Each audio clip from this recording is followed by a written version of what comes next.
Hi guys, people who still back Brexit or those who have been sitting on the fence have been trying to sell the idea that if the government just stick with this project and if companies adjust to the changes, things will eventually improve.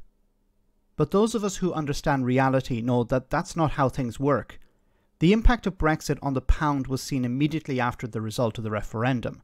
But Swati Dhingra, an external member of the Bank of England's Monetary Policy Committee, explains here that other parts of the economy began to suffer right back in 2016, and this is having an impact today.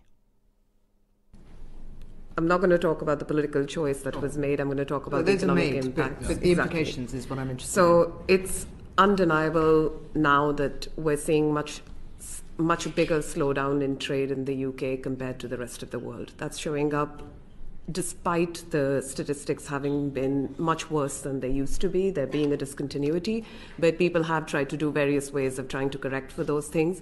There's also the services export side, which we don't have very much contaminated statistics for, so I can say that much more confidently, that there again we're seeing a really strong stagnation.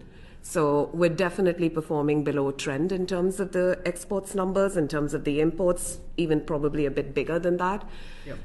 My own work shows that the simple way of thinking about what Brexit's done to the economy is that in the period that happened after the referendum, there was the very, very sort of powerful, the biggest depreciation that any of the world's 4 major economies have seen overnight, that contributed to increasing prices, reduced wages, and I'm not talking simply through real wages, but also through nominal wages. We think that number is about 2.6% below the trend that real wages would have been on. After that came, sort of soon afterwards and before the TCA happened, came the effects from the uncertainty that was unleashed, which basically translates into reduced business investment. I'm less certain of the FDI effects. Those tend to be very lumpy things.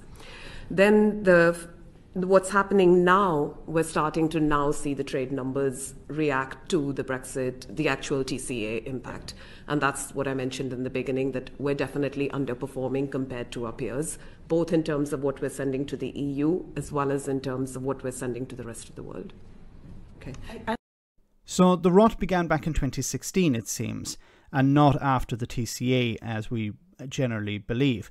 And as she said here, the models used to analyze the data back in 2016 have been revised and improved upon, meaning that we have better data today. And that data is pointing to wages and the economy being suppressed following the vote, immediately after the vote.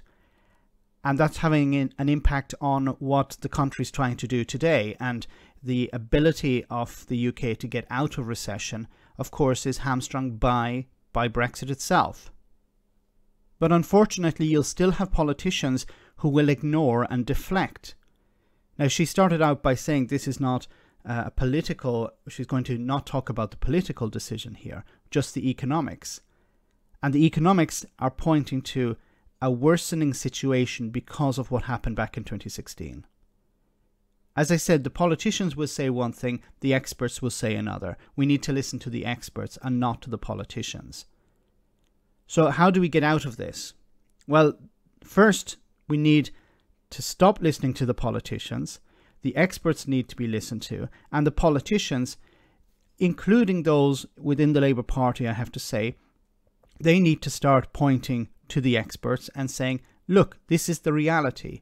This is what happened in 2016. This is what Brexit has been doing to the economy. It's making it much more difficult for us to increase wages, to improve growth. We need a solution. And the solution, of course, is to eventually rejoin the EU. That's the only way out of this. Rejoin the EU and eventually get back into the single market. But unfortunately, nobody's talking about that at the moment. Let me know in the comment section, guys, what you think. As always, your comments are greatly appreciated. Thanks a lot.